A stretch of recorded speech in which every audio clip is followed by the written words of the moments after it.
I'm frustrated with my son's school for teaching my autistic, vulnerable child that gender identity ideology is fact.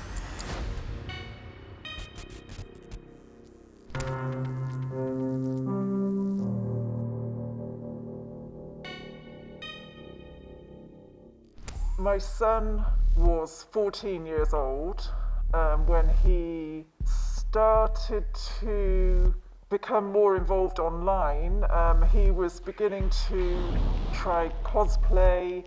He was obsessed with anime. I'd always spoken to him because he's high functioning but quite autistic, so socially he found it very, very hard to make friends, and he was quite bullied in real life all the way through school for being kind of quirky and odd but very bright. I think he had experienced what they call emasculation, where he wasn't an alpha male. You know, he wasn't good at sports, he was quite clumsy. He WhatsApped me from upstairs and said, "Mum, I feel like I'm a girl in a boy's body."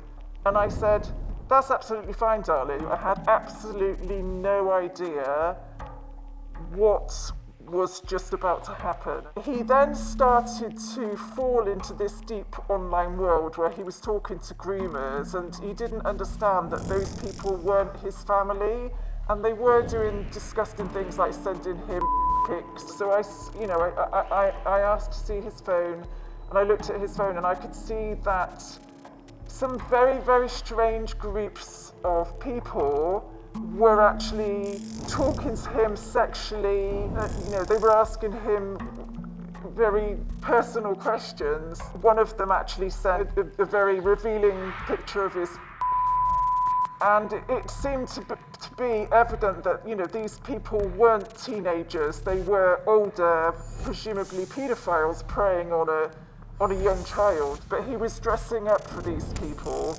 And it was becoming more sexualized. He did want to kind of begin the cosplay and start dressing up as girls, as anime girls. This was very much to do with what the groomers were requesting him to do. They were kind of very gently pulling him in and manipulating him and, asking him how he was and, going to bed and darling and lovely and, I want to give you cuddles and I want you to come and sit on my lap. And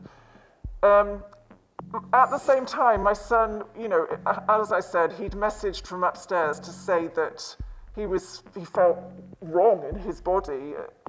I then asked if the school could talk to him, maybe the school nurse could talk to him about puberty. And then before I know it, he's come through the front door with all this paperwork, clipped together a piece of paper, one from the NHS, which was to do with an organisation of young trans youth called Identity, who were explaining that it was best, if children felt that way, it's best to, start a medical process, to transition. None of it seemed evidence-based. It was very much talking about, not about the feelings, but about moving quickly into changing sex almost, and agreeing that the child was born wrong. Not only that, on the pieces of paper, the NHS nurse at school had almost handwritten a referral for him to take puberty blockers and hormones. In the information as well, it signposted my son to a trans identifying children's support group, a trans support group, where he was requested to sign up from a different email to his parents so that he could do it in private behind their back.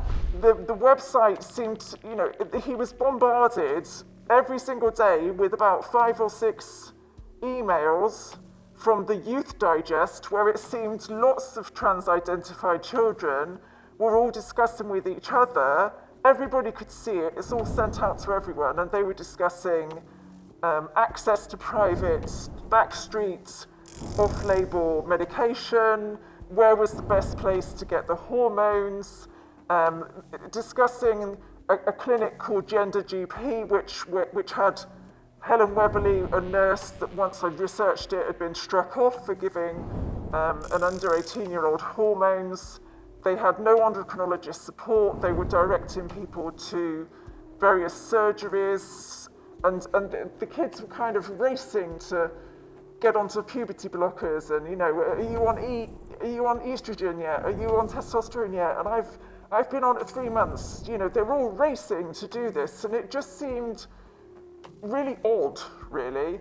The trans-identified male moderators were encouraging the children to go off to Discord to talk in groups there as well, which again, that for me, that safeguarding issues there with encouraging them, and my child had already been groomed, encouraging them into groups where they were talking with other people. You had no idea who they were.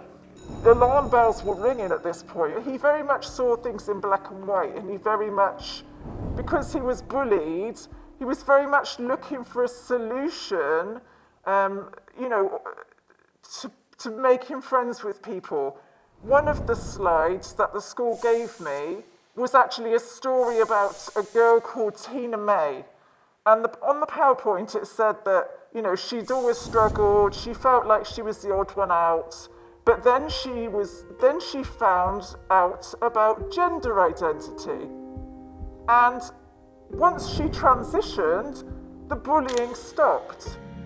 Now, if you're showing slides like that to autistic children like my son, they think in black and white. So if a child sees that that is an option, my son actually, not long after, had a conversation with me about wanting female chromosomes. And I'm gently talking to him about, I'm really sorry, darling, but you can't actually physically have female chromosomes, ever. He then came upstairs and he'd cut his arm on the top, and he said, Mum, I've fallen over and I hit the counter.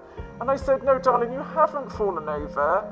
You've clearly cut that, so let's go and patch you up. I don't think it's a very good idea that they push these vulnerable children together in this group where they can all ruminate together and obsess about this information that the NHS and the schools are giving them on this notion of gender identity.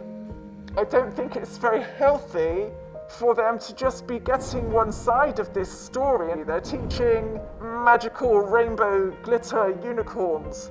They're not actually teaching the facts about what this gender identity is.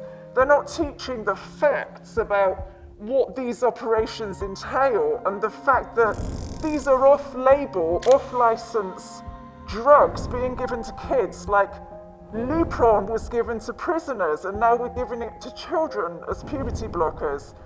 It seems we're just experimenting on this generation of children and colluding, pushing out the parents. So the reason I'm wearing this mask is because I don't feel safe. I feel like I've been treated, I've been ostracized, there's been a wedge driven between us. I don't want him to think I'm doing anything that pushes us even further away. He's estranged, so he's living somewhere else, but I want him to know the door is always open for him.